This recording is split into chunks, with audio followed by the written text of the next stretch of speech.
وسلام على عباده الذين اصطفى أما بعد فأعوذ بالله من الشيطان الرجيم بسم الله الرحمن الرحيم ألهاكم التكاثر حتى زرتم المقابر كلا سوف تعلمون ثم كلا سوف تعلمون صدق الله مولانا العظيم.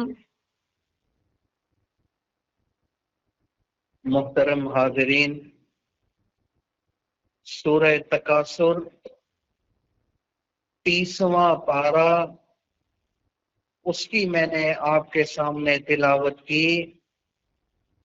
یہ سورت اور 30ویں پارے کی آخری صورتیں ہم عام طور پر نماز میں سنتے رہتے ہیں، اس لیے بہتر ہوگا کہ ان کا مفہوم، ان کا ترجمہ اور ان کا مقصد ہمارے ذہن میں ہو، تاکہ نماز ہم زیادہ یکسوئی کے ساتھ اور توجہ کے ساتھ پڑھ سکیں. سورہ تکاثر کا ترجمہ پہلے غور فرما لیجئے. اللہ تعالیٰ ارشاد فرماتے ہیں، اللہ سے زیادہ سچی اور پکی بات کس کی ہو سکتی ہے؟ الہاکم التکاثر، غفلت میں ڈالے رکھا تم کو تکاثر نے. تکاثر میں زیادہ سے زیادہ مال میرے پاس ہو جائے، بڑے سے بڑا بنگلہ میرے پاس ہو جائے، زیادہ سے زیادہ جائیداد میرے پاس ہو جائے، زیادہ سے زیادہ نفع میں کما لوں، گاڑیاں لے لوں، جتنا زیادہ فراوانی کر سکتا ہوں میں یہ کر لوں. تم لوگ اسی دوڑ کے اندر لگے ہوئے ہو، حالانکہ تمہیں بھیجنے کا مقصد یہ نہیں تھا. بھیجنے کا مقصد کیا تھا؟ اللہ تعالیٰ نے خود 27ویں پارے میں ارشاد فرما دیا، پیدا میں نے کیا ہے، میرے سے پوچھو کیا مقصد ہے. یہ مقصد تھوڑا ہی ہے کہ آؤ کمائیاں کرو، مال و جائیداد بناؤ اور اچھے سے اچھے کھانے کھاؤ، بنگلے، گاڑیاں، یہ سب کچھ بناؤ اور اس کے بعد مر جو چلے جاؤ اور مقصد حاصل کر لیا. کیا اس لیے پیدا کیا؟ میرے سے پوچھو کیوں پیدا کیا ہے. وَمَا خَلَقْتُ الْجِنَّ وَالْإِنسَ إِلَّا لِيَعْبُدُونَ، میں نے جنوں اور انسانوں کو صرف اپنی عبادت کے لیے پیدا کیا ہے، اس کے علاوہ کوئی مقصد ہی نہیں ہے. 27ویں پارے میں اللہ نے ارشاد فرما دیا. لیکن آج آپ دیکھیں ہر شخص اس دوڑ میں لگا ہے، اس کو ایک ہی فکر لگی ہوئی ہے، زیادہ سے زیادہ مال بڑھا لوں، زیادہ سے زیادہ مال کما لوں، اچھی سے اچھی گاڑی، اچھے سے اچھا بنگلہ، بس اسی فراوانی کے چکر میں لگے رہے. آگے کیا فرمایا؟ حتی زرتم المقابر، یہاں تک کہ قبرستان پہنچ گئے، یہاں تک کہ قبر کے اندر پہنچ گئے. قبر تک بس اسی چکر میں لگے رہے، کسی طریقے سے اس 99 کو میں 100 کر لوں. نہ وہ 100 ہو نہ وہ جان چھوٹے، مرتے دم تک تم اسی چکر کے اندر لگے رہے. پھر تم قبر پہنچ گئے اور قبر میں پہنچنے کے بعد حقیقت کھلی. کیا؟ ہائے اللہ، ہائے اللہ، اللہ نے زندگی دی تھی، کتنی مہلت دی ہوئی تھی مجھے، کتنی مہلت دی ہوئی تھی. ہائے کاش میں نمازیں پڑھا کرتا، ہائے کاش میں زیادہ سے زیادہ نیکیاں کیا کرتا، ہائے کاش میں اللہ کی بات مانا کرتا، میں اللہ کے رسول صلی اللہ علیہ وسلم کے مطابق زندگی گزارتا. قبر کے اندر جا کر احساس ہوگا، لیکن اس احساس کا ذرہ برابر فائدہ نہیں ہوگا کیونکہ نیکیوں کے لیے، اعمال کے لیے اللہ نے یہ دنیا بنائی ہے. یہ دنیا دار العمل ہے. جیسے ہی آنکھ بند ہو گئی اور قبر میں پہنچ گئے، سمجھو دار الجزا شروع ہو گیا. وہ گھر جزا والا گھر ہے، عمل والا گھر نہیں ہے. وہاں 1,00,000 سال سجدے میں پڑے رہو، ذرہ برابر فائدہ نہیں ہوگا. وہاں تو کافر بھی کلمے پڑھنا شروع کر دے گا. جب وہ سارے کے سارے حالات سامنے آئیں گے، حدیث میں آتا ہے نا، مشکاہ شریف میں روایت ہے، کافر کو جب قبر میں ڈالا جائے گا، آپ صلی اللہ علیہ وسلم سے زیادہ سچا اور سچا کون ہو سکتا ہے؟ فرمایا قبر اس کو دبائے گی اور وہ اتنی چیخیں مارتا ہے، انسان کے علاوہ ہر مخلوق اس کی ان چیخوں کو سنتی ہے.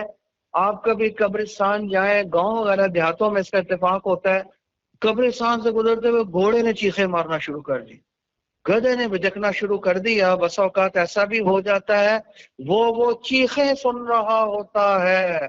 آپ سے سچی بات کسی کی نہیں ہو سکتی. مایا ایسا دباتی ہے قبر اس کو کہ اس کی دائیں پسلی بائیں، بائیں پسلی دائیں ہو جاتی ہے. ظاہر ہے وہ کلمے پڑھنا شروع کر دیتا ہے، معافیاں مانگنا شروع کر دیتا ہے، لیکن وہاں پہنچ کر کوئی نیکی اس کے لیے کارآمد نہیں ہوتی. کیوں؟ کیونکہ وہ جگہ عمل کی جگہ نہیں ہے. یہ دنیا دار العمل ہے، ادھر اللہ تعالی نے مہلت دی ہوئی ہے اور اس کا احساس قبر میں جا کر ہوتا ہے. تو اللہ تعالیٰ وہی جھنجھوڑ رہے ہیں تمہیں اس دنیا نے اور اس دنیا کی چمک نے کیا کیا ہے، غفلت میں ڈال کر رکھا ہوا ہے، غفلت میں ڈال کر رکھا ہوا ہے.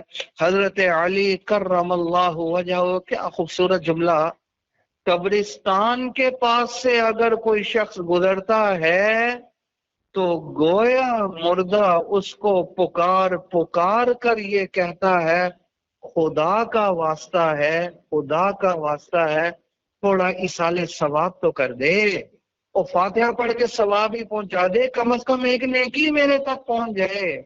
وہ گویا پکار پکار کر فریادیں کر رہا ہوتا ہے، اور دوسرا وہ تنبیہ کر رہا ہوتا ہے، کل میں بھی تیری طرح اس زمین کے اوپر چلتا تھا، میں بھی ایسے ہی قبرستان سے گزر جاتا تھا، میں بھی چھوٹی چھوٹی بات کے اوپر مچل جاتا تھا، کھڑا ہو جاتا تھا، یہ سارے کام میرے ساتھ بھی ہوتے تھے، لیکن اصل زندگی جو شروع ہونے والی ہے وہ یہ زندگی ہے. اللہ نے مہلت دی ہوئی ہے، اب بھی فکر کر لے، اب بھی توجہ کر لے، کیونکہ جب تک آنکھ کھلی ہے تب تک عمل والا دروازہ کھلا ہوا ہے. جیسے ہی آنکھ بند ہو گئی عمل والا دروازہ بند ہو گیا. دادا جی فرماتے تھے کہ اب آپ ذرا قبرستان میں اس قبر والے سے پوچھو نا کہ ایک دفعہ سبحان اللہ کہنے کی کیا اہمیت ہے، اور یہ جو 2 سجدے ہیں جو نماز پڑھتے ہیں ان کی کیا وقت ہے، ذرا اس قبر والے سے جا کر پوچھو. یہ اللہ تعالیٰ نے وقت دیا ہوا ہے. اس صورت میں اللہ تعالیٰ یہی جھنجھوڑ رہے ہیں، ہمیں یہی جھنجھوڑ رہے ہیں. دیکھو تمہیں اسی کثرت نے مال زیادہ سے زیادہ اکٹھا کر لوں، جتنی عیاشی زیادہ سے زیادہ میں کر سکتا ہوں وہ میں کر لوں، تمہیں اس چیز نے، اس عیش نے دھوکے میں ڈال کر رکھا ہوا ہے. تھوڑے دن کی بات ہے، ابھی بھی توجہ کر لو اور اپنی اس غفلت کو دور کر دو. کیوں؟ کیونکہ جب تک آنکھ کھلی ہے تب تک تمہارے پاس عمل والا دروازہ کھلا ہوا ہے. ابھی صبح سے لے کر شام، شام سے لے کر صبح اسی غفلت میں گزر جاتی ہے، توجہ ہی نہیں ہوتی اس چیز کی طرف. بھئی مرنا بھی ہے، قبر میں بھی جانا ہے، ہماری توجہ ہی نہیں ہوتی. اور اگر کسی کی ہو بھی جاتی ہے عام طور پر